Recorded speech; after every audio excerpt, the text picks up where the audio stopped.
Struggling with the handstand push-ups, failed attempts and falling every single time due to lack of technique? Don't worry, I got you covered. Stay tuned for the entire video and get ready for all the amazing tips coming by your side. Hi guys, my name is Himanshu and welcome to my channel. Today we'll be learning about the strength and the progressions required for you to build up to that clean looking handstand push-up which everybody loves. It absolutely doesn't matter if you don't have the strength required or you lack technique. This is what I'm here for and we'll be covering throughout the video. So I've broken down the video into specific timestamps, so feel free to browse through the specific thing which you want, and I'm sure if you watch the entire video, you'll have a great understanding about your handstand push-up. So what are you waiting for? I'm excited, so should be you. Let's fucking get started. The first progression towards your handstand push-up is gonna be the pike push-ups.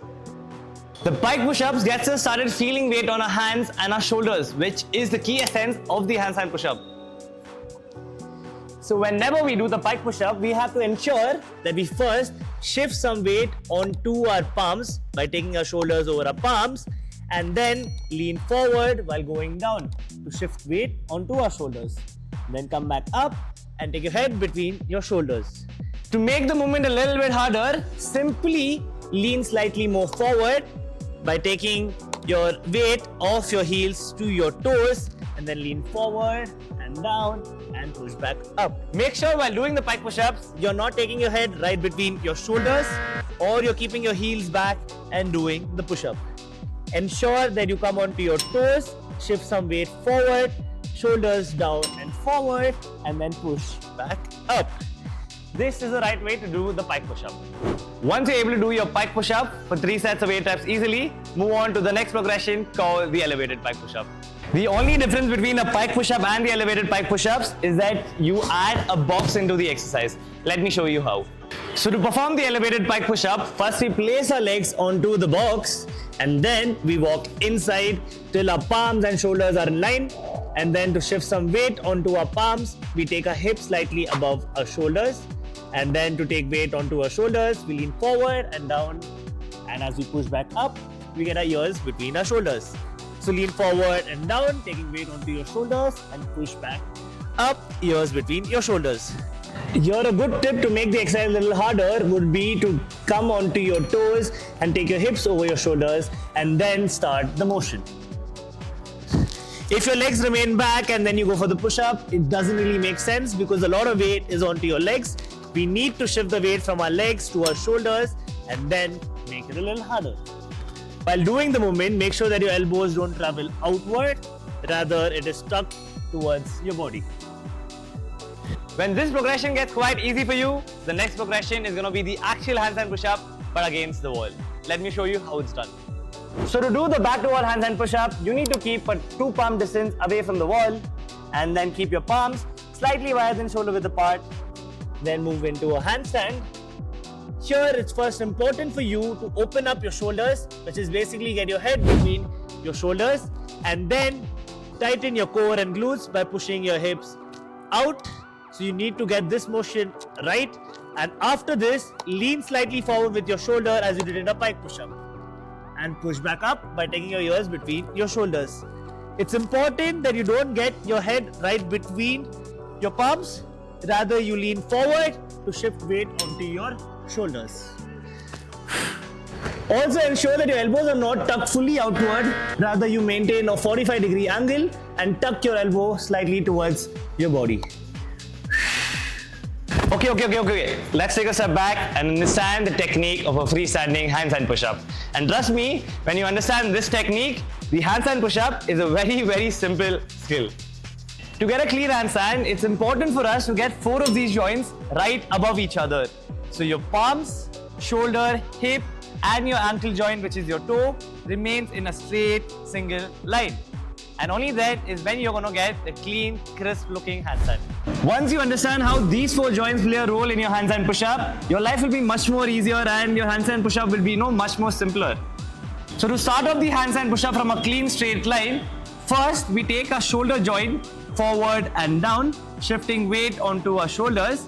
But to be able to balance, as you're taking some weight forward, there needs to be a weight backward. And this backward weight is created by shifting your hip and your ankle joint slightly backward. So as you keep leaning forward with your shoulders, your hip and your ankle joint goes slightly back. And once this is done, you reach the bottom position of a handstand push-up. And this is how it looks.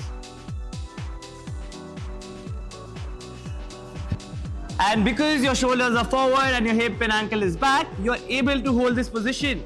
But from this, if you want to go back, how do we do so? We just simply take our shoulders back, and because there is some weight going back, there needs to be some weight forward.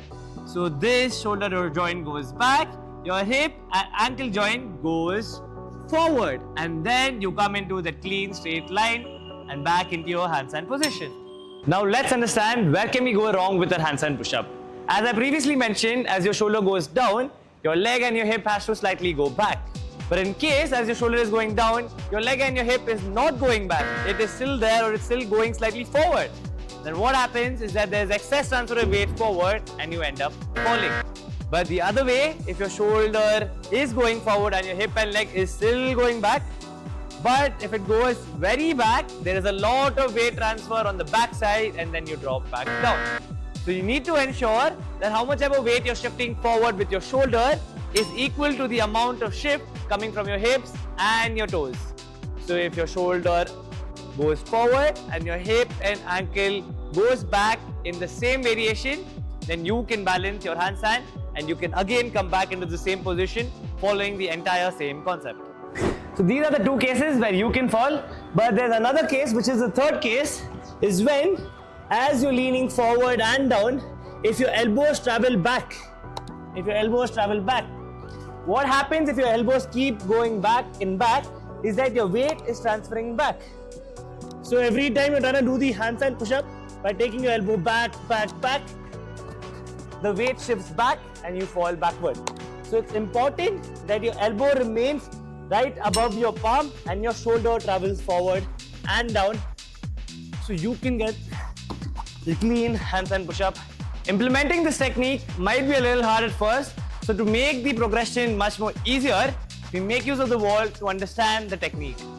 Like the back to wall variation, now we are going to do the chest to wall handstand push-up variation, where to start off with, you need to keep 2 palm distance away from the wall, keep your palms there, and then walk up into a handstand hold. From here, as I previously mentioned, we need to stack our shoulder, hip, palm and our ankle right above each other.